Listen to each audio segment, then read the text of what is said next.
Aujourd'hui, les Prévôtels reçoivent leurs amis. Promenade sur le lac, goûter, partie de cache-cache. Les clercs sont tous invités et ils se lamentent. Nous aurons l'air de mendiants.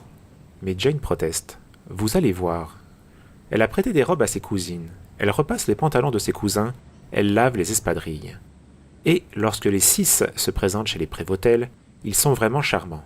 Gaétan lui-même, qui est là avec son soupir méprisant, ne trouve aucune plaisanterie à faire. Tout se passa bien jusqu'à l'heure du goûter. Mais Jacqueline avait reçu une caisse de grenades envoyée par des amis habitant l'Espagne, et les clercs n'avaient jamais vu ces durs fruits jaunâtres. Qu'est-ce que c'est? Des grenades. Et Gaétan éclata de rire en ouvrant un des fruits pour montrer ses grains rouges. D'où sortez-vous? Il y eut un instant de gêne.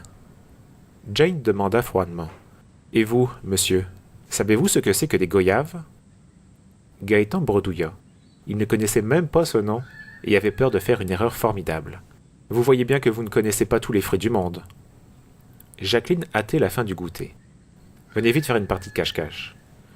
Les fillettes avaient entassé leurs chapeaux sur une table de jardin. À cause du grand soleil de ce jour d'été, Françoise voulut reprendre le sien, et elle devint toute rouge. Ce chapeau démodé, Nicole l'avait arrangé avec un morceau de carton que cachait le large ruban de velours bleu noué autour de la calotte. Mais ce ruban avait disparu, et le chapeau n'était plus qu'une affreuse chose qui arracha un sourire aux autres fillettes. « Qu'est-ce qui a pris mon ruban ?» gémit Françoise devenue écarlate. « Mais personne, voyons, » protesta Jacqueline un peu froissée. « Il sera tombé. » Les lèvres de Françoise tremblaient. La pauvre petite était prête à pleurer. Et devant ce chagrin, Jane comprit qu'elle aimait vraiment ses cousines comme des sœurs. Il n'est pas tombé. Elle avait jeté un rapide coup d'œil sous la table, et déjà elle soupçonnait Gaétan. Et je vais trouver le coupable. Elle avait mis 2 doigts devant ses lèvres.